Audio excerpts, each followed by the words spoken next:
இவ்வளவு காலம் நிறைய படங்கள் வந்து கம்மிங் ஆஃப் ஏஜ் ஃபிலிம்ஸ் பார்த்துருக்கோம். நம்ம அழியாத கோலங்கள்லேருந்து, துள்ளுவது இளமையிலேருந்து, வெவ்வேறு காலகட்டங்களில் வெவ்வேறு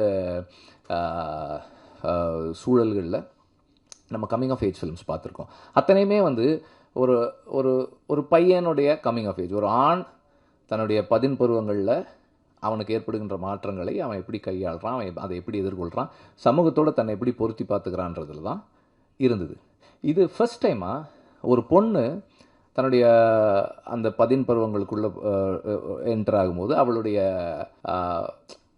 க்யூரியாசிட்டி, அந்த அந்த ஆப்போசிட் செக்ஸை எக்ஸ்ப்ளோர் பண்ணுறதா இருக்கட்டும், அண்ட் அந்த அந்த அந்த 40 மினிட்ஸ் வந்து அதோடு நிற்கல. It was a self critic.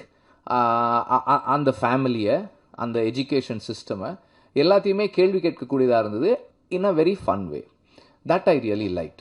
And அந்த அந்த ஹோல் ஸ்கிரிப்டுமே என்னென்னா, அந்தந்த காலகட்டங்களில் ஒரு ஆணுக்கும் பெண்ணுக்கும் என்ன முதிர்ச்சி இருக்குமோ அந்த அளவிலிருந்து, அந்த இடத்துலேருந்து அந்த அந்த சூழலை ஒரு ஒரு அணுகுன ஒரு தன்மை இருந்தது இந்த ரைட்டிங்கில். That I really liked.